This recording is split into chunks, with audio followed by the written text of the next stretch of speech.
রাজধানীতে দিনের প্রায় অর্ধেকটা সময় বেশিরভাগ পেট্রোল পাম্পে জ্বালানি না থাকায় সরবরাহ বন্ধ থাকছে।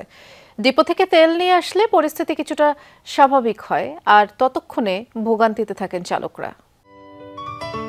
সিলন টি রপ্তানিতে শীর্ষে।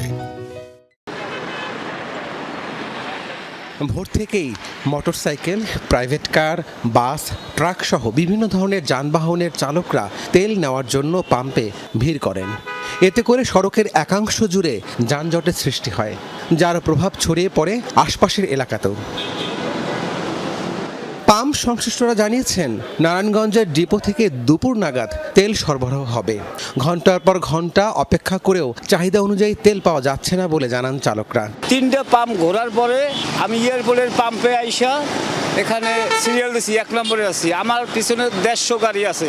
5:30টার সময় আসছি, লাইন দিয়েছি আর কি। তেলের লাইনে এখনো পর্যন্ত আছি। ওনারা বললো যে তেলের গাড়ি আমরা পাঠাইতেছি, তেলের গাড়ি আসলে আনলোড করার পরে তারপর 12টা বা 1টার ভিতরে আপনারা তেল পাইবেন। তেলের সম্ভাব্য মূল্যবৃদ্ধির গুঞ্জন ছড়িয়ে পড়ায় তেল মজুত করার প্রবণতা তৈরি হয়েছে বলেও জানান ফিলিং স্টেশনের স্টাফরা। এদিকে রাজধানীর যাত্রাবাড়ি, শনির আখড়া সহ এদিককার অধিকাংশ পেট্রোল পাম্পে পেট্রোল নেই। কোনো কোনো পাম্প বড় করে লিখে রেখেছে অকটেন নেই। অলস সময় পার করছেন স্টাফরা। জানালেন, তেল ভরতে ডিপোতে সিরিয়ালে তাদের গাড়ি। পেট্রোল অকটেনের পাশাপাশি সেখানে ডিজেলেরও সংকট। আন্ডারপাস পর্যন্ত আসছি কোনো রকম, যেটুকু ছিল আর কি।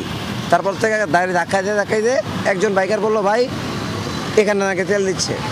পরে আসলাম, এই 500 টাকা তেল দিল। বাইক কিনে আসি বিপদে, মনে হয় বাইকটা যদি বুড়িগঙ্গা নিয়ে ফালা দিতে পারতাম তাহলে মনের শান্তি দিতে পারতাম।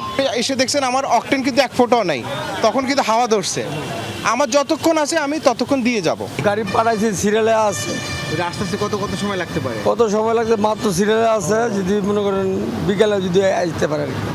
নাগরিকদের তেলের মজুত না করার অনুরোধ করে পাম্প মালিকরা বলেছেন, এতে সংকট আরও ঘনীভূত হবে। রাব্বি সিদ্দিকী, যমুনা নিউজ, ঢাকা।